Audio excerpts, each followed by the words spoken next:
Nah, Pak ini Bang, Jokowi. karena kan sekarang penetapan tersangkanya ini tanpa adanya ijazah palsu itu sendiri, tanpa tahu ijazah asli itu sendiri. Menurut saya, maaf ya, saya ingin mengatakan baju kamu merek X ya, tapi palsu, saya bilang.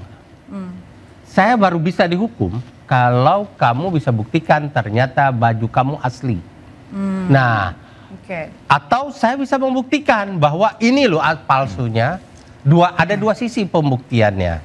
Ada dalam mekanisme hukum sebenarnya siapa yang mendalilkan, dia yang membuktikan. Tapi beda untuk kasus pencemaran nama baik, pihak yang dituduh itu dia membuktikan sebaliknya. Kalau kamu bisa buktikan bahwa baju kamu itu asli, tentu ada mekanisme ya pembuktiannya, maka saya dihukum karena mencemarkan nama baik kamu.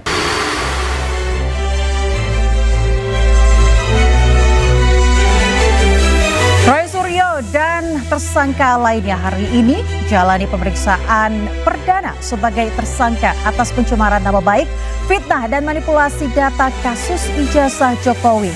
Babak baru tuduhan ijazah palsu semakin memanas. Roy Ces akan melawan penetapan tersangka yang dinilai tidak berdasarkan bukti kuat. Polemik ijazah yang sudah berlangsung 1 tahun ini pemirsa, akankah berakhir di meja hijau atau berujung publikasi ijazah Jokowi? Bersama saya Aya Nufus, inilah Interupsi. Ditetapkan tersangka Roy Suryo CS melawan.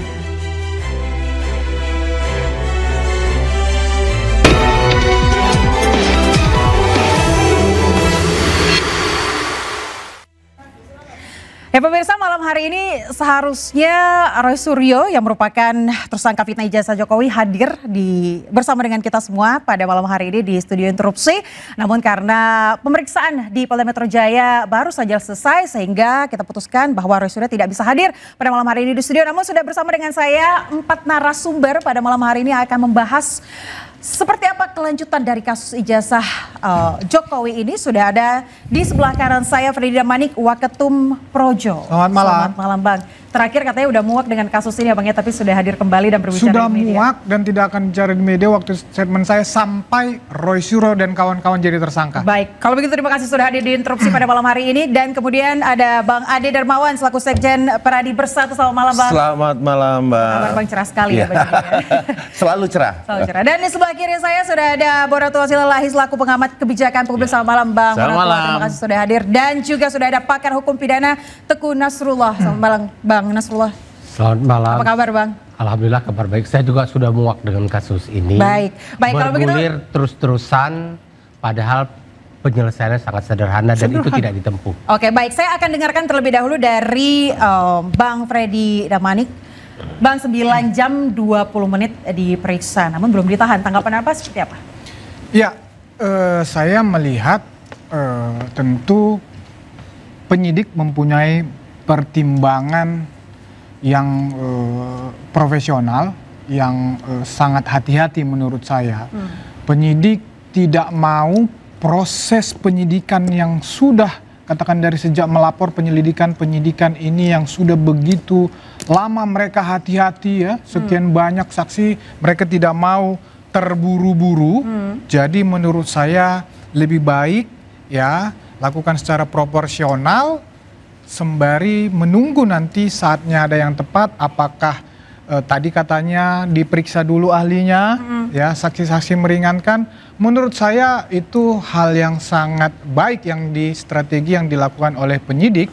Jadi sehingga mereka, karena ketika ini ditahan, ya pressernya akan semakin kencang dan menurut saya itu bisa mengganggu kinerja mereka sebagai penyidik juga karena tentu Roy Suryo dan kawan-kawan beserta tim pembelanya dan tim-tim yang lainnya tentu akan terus ini sebagaimana akan melawan bukan hanya di proses penyidikan atau proses hukum, tapi adalah mereka akan terus membangun narasi-narasi yang menyerang kepolisian, menyerang kekuasaan, penguasa. Nah inilah yang menurut saya menjadi pertimbangan utama dari penyidik sehingga mereka ini, teroris ini belum ditahan. sampai selesai baik, saya ke Bang Nasrullah dulu Bang, 9 jam 20 menit. Terus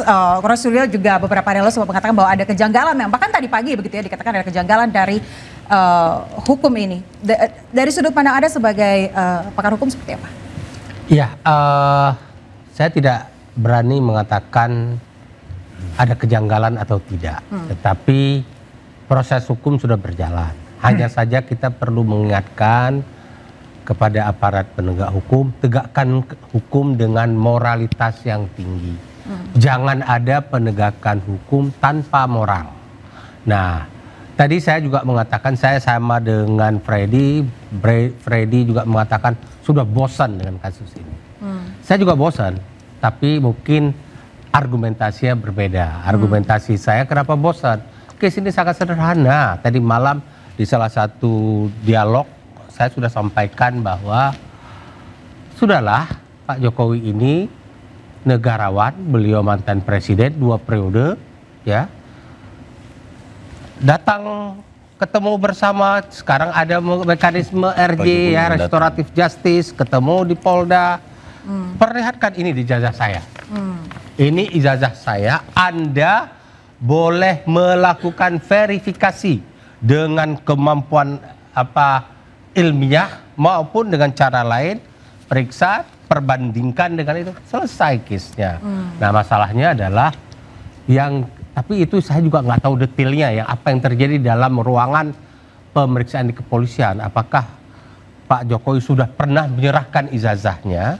Karena begini, ini isu awalnya berangkat dari isu ijazah palsu. Nah, Pak ini Bang, Jokowi. karena kan sekarang penetapan tersangkanya ini tanpa adanya ijazah palsu itu sendiri, tanpa atau ijazah asli itu sendiri. Menurut saya, maaf ya, saya ingin mengatakan baju kamu merek X ya, tapi palsu, saya bilang. Saya baru bisa dihukum kalau kamu bisa buktikan ternyata baju kamu asli. Nah, atau saya bisa membuktikan bahwa ini loh palsunya. Ada dua sisi pembuktiannya. Ada dalam mekanisme hukum sebenarnya siapa yang mendalilkan, dia yang membuktikan. Tapi beda untuk kasus pencemaran nama baik, pihak yang dituduh itu dia membuktikan sebaliknya. Kalau kamu bisa buktikan bahwa baju kamu itu asli, tentu ada mekanisme ya pembuktiannya, maka saya dihukum karena mencemarkan nama baik kamu.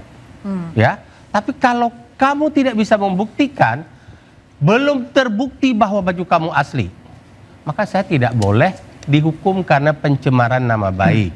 Satu. Yang kedua, pencemaran nama baik, akar peraturan perundang-undangannya, meskipun diatur juga di dalam Undang-Undang ITE, itu Undang-Undang ITE itu hanya sarana cara melakukan mencemarkan nama orang, ya, di pasal 27 sebagai lex spesialis ya.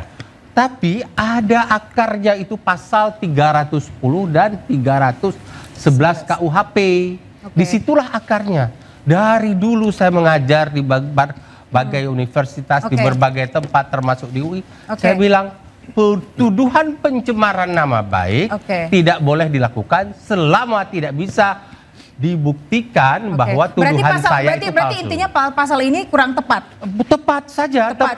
Tapi buktikan dulu bahwa tuduhan Pak Jokowi menggunakan ijazah palsu itu adalah tuduhan yang tidak benar. Baik, saya ke Bang Ade. Bang Ade, Anda kan juga sebagai pakar hukum ya Bang, pandangan Anda mungkin berbeda. Silakan Bang tanggapannya. Ya, makasih Mbak. Jadi kalau berbicara pembuktian dulu ya, terus baru bisa dikategorikan pencemaran, saya cuma pengen menganalogikan gini. Terus yang sudah dihukum karena pencemaran itu bagaimana dong? Apakah sudah dibuktikan di pengadilan? Yang ingkrah? Terus yang ditahan? Yang sudah menjalani hukuman? Seperti apa nasib mereka itu? Nah, equal, ya kan? Equality before the law. Ini karena Mas Roy sebenarnya sih, ya kan? Pertama, orang yang memiliki jaringan yang tidak sedikit, itu yang pertama. Yang kedua, ya ada kehati-hatian, seperti Bang Fred tadi bilang. Cukup kehati-hatian dari pihak penyidik, Polda Metro khususnya, bahwa tidak berkonsentrasi untuk penahanan sebenarnya. Ini sebenarnya good news buat kita semua bahwa sayalah orang yang paling ingin Roy Suryo ditahan sebenarnya. Tetapi karena penyidik berkesimpulan lain, tentunya saya tidak boleh juga mengintervensi itu.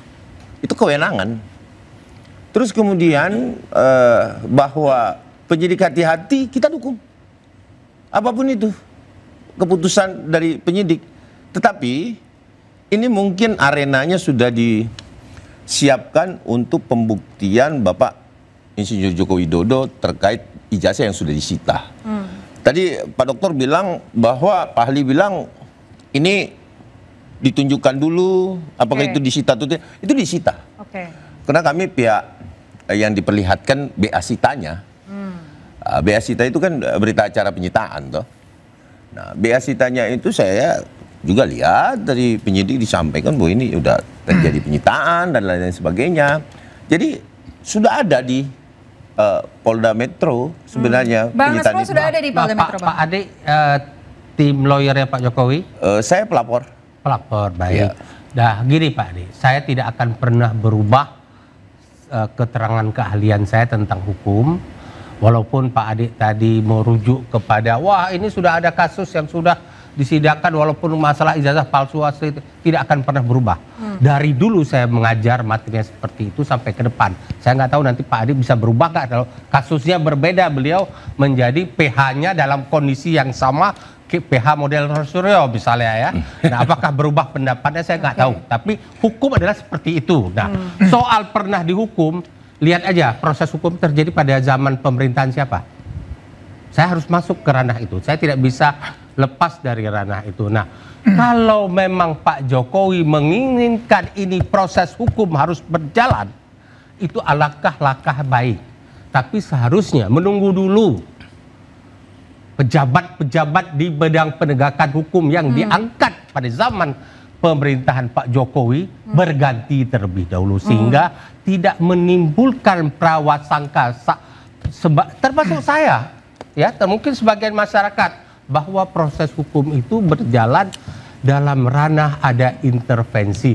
Entah benar itu atau tidak, tetapi dugaan itu sedemikian kuat. Nah, saya mengatakan lebih baik kalau memang mau ditarik ke ranah hukum, agar aparat penegak hukum benar-benar berada dalam garis dan posisi yang benar-benar independen. Tidak lagi ada kekaitan dengan pelapor.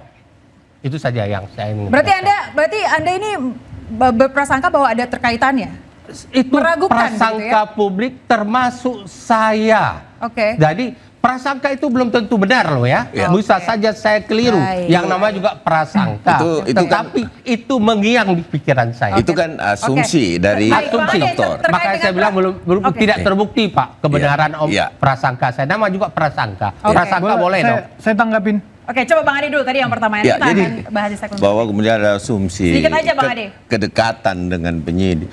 Semua pelapor ya pada dasarnya Pak saat dia mengadukan sesuatu itu pasti terjadi diskusi yang sering terjadi dan itu biasalah mewakili pelapor, kepentingan pelapor. Polisi, jaksa itu memang mewakili itu. Itu memang tugas dari kepolisian dan kejaksaan. Saya rasa. Saya punya pertanyaan kepada Bang Bona terkait dengan penilaian publik bahwa Roy Suryo ditersangkakan karena agar masalah ini cepat selesai. Tapi jangan dijawab dulu Bang, kita akan jeda sejenak, tetaplah di Interupsi.